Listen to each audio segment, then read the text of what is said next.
Coming up, a classic 80s synth-pop duo tells us the story of one of the greatest songs of 1986.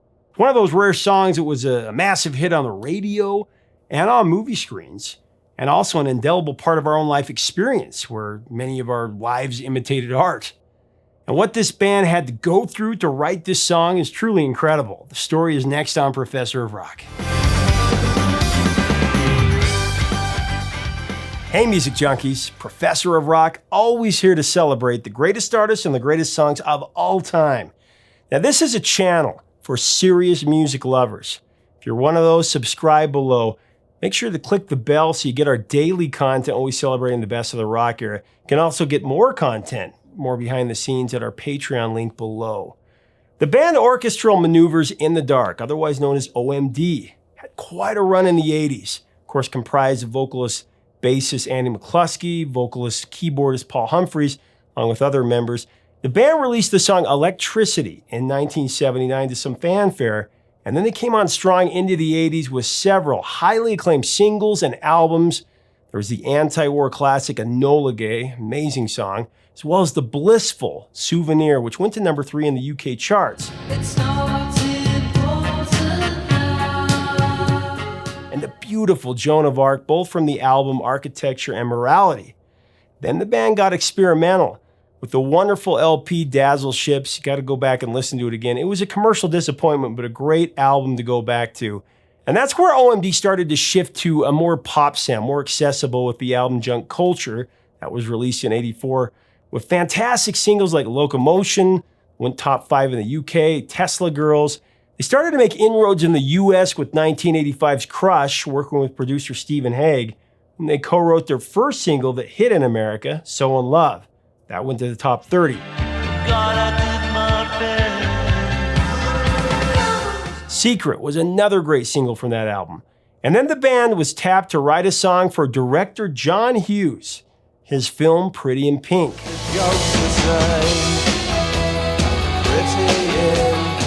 The film was written and co-executive produced by John Hughes, but the king of the teen cinema would leave directing duties to Howard Deutsch, who also directed Some Kind of Wonderful later that year. Originally, director Howard Deutsch was going to support the film musically with theme music primarily, but John Hughes, ever the champion of new wave and post-punk, influenced Deutsch to use his old Reliable. He was right on the money as the soundtrack to Pretty in Pink would become the crown jewel of classic soundtracks from John Hughes' career, filled with some of the greatest bands of the era, The Smiths, New Order, Psychedelic Furs, Echo and the Bunnymen, and of course, OMD. I had the opportunity to talk with Andy and Paul from OMD about their work on this classic 1986 film, and they shared some stories that I know that you're going to love. I want to thank our sponsor, Zenni Eyewear first. I designed this pair myself. This is Professor of Rock on the side. You can do the same. Just click on the link below to do that. Here is the story behind OMD's breathtaking 80s standard, the lovely If You Leave.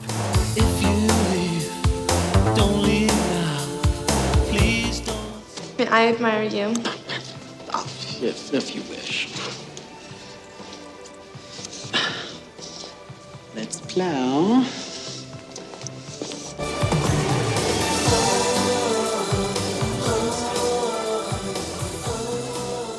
Everybody had to have that moment at their prom, which is why for me and millions of others, no other song would work for our senior prom than If You Leave.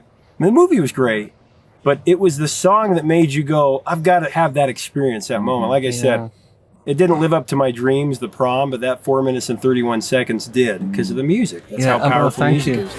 I touch you once, I touch you twice. I won't let go. The idea really of the lyric was that actually it's about the end of high school. And that's, I think, why somehow unconsciously it resonates with people, because it's effectively, it's like don't leave now. It's the ending of your childhood and all the people you've grown up with and the place you've been going to since you were whatever age.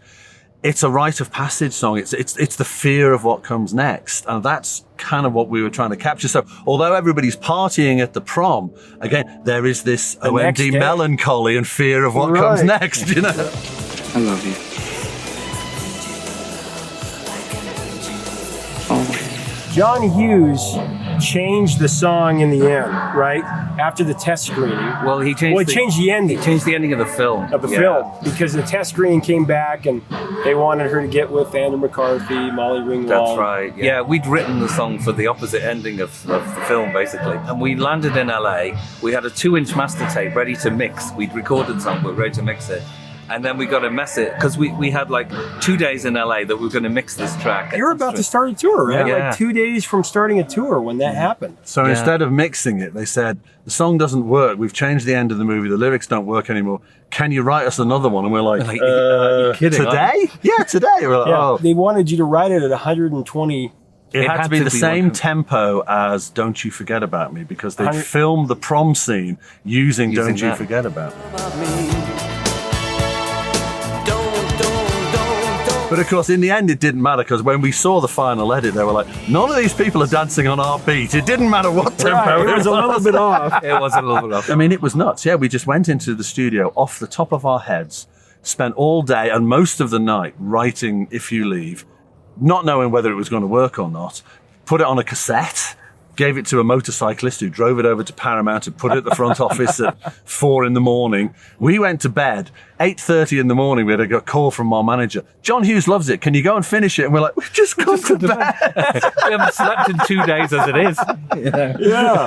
And you're going to go out on tour, on this huge tour after. Yeah. So it was really lucky that we managed to write what turned out to be a really good song and a popular song because, 9 times out of 10, when you're in under that amount of pressure, you'll come up with not the right thing. And somehow we managed to write. Well, Goddess of Love was song. actually originally supposed to be the song. That's correct.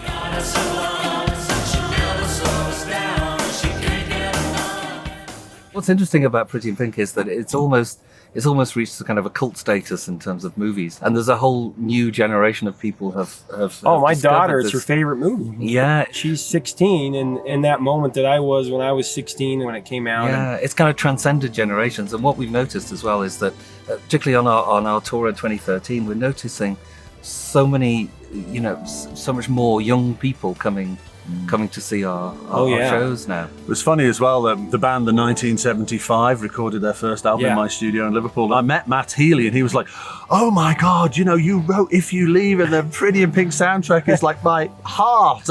I'm like, really? Yeah.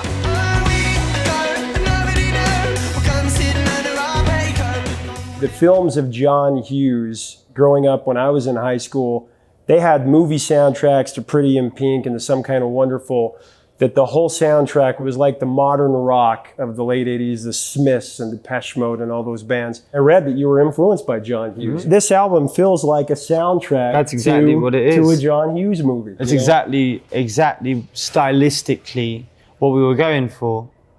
And that's because that's the way that I perceive my adolescence. Mm-hmm. Everybody loves to have a really romanticized, antiquated view of their past, of their teenage years. When you're living it, you romanticize it because you're a teenager. Right. So you don't need any more nostalgic elements. Because when you're a teenager, everything's like the apocalypse, isn't it? So it doesn't really matter. And then as you get further away from that time, as you get older, you romanticize what it was like. You fill in all of the gray areas with, idealized whatever. That's the way that I perceived my life. And that record is, like we said, we wanted to make a soundtrack to the John Hughes movie about our lives.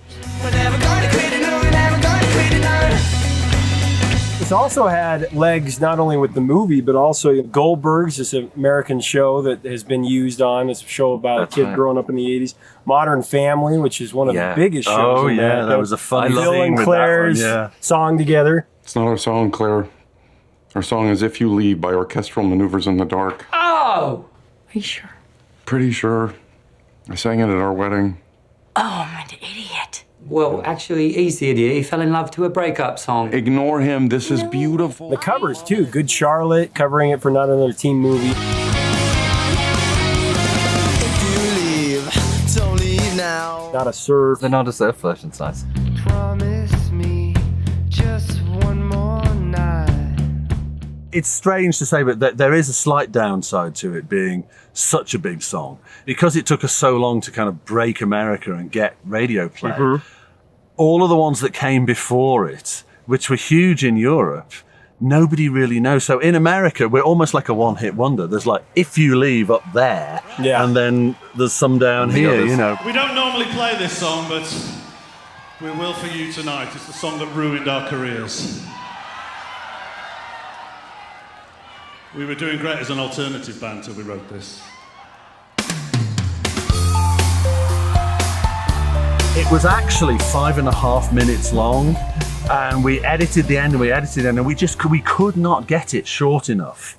And they said, it cannot be longer than 4.5 minutes. The radio won't play it. So we did an edit that was actually like 4 minutes 48 seconds, and we just wrote 4:31 on it. So it's not actually 4:31, it's much longer.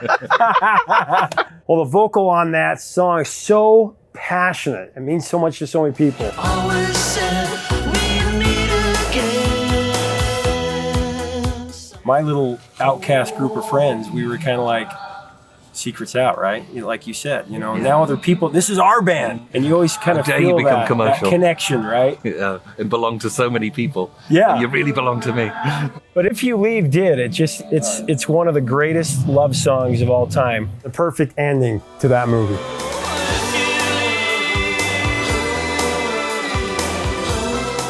Hey, thanks for watching. Leave us a comment about OMD and this beautiful song.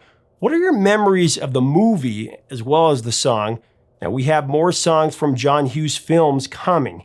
You can get OMD's music and merch below by clicking on our Amazon links. Now, if this content resonates with you, we would love for you to be a part of our community. Subscribe below, click the bell. You can also become a patron to unlock even more content, more interviews, and that helps us. You can also get early access.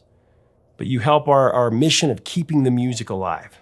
Until next time, 3 chords and the truth, my friends. Stay safe.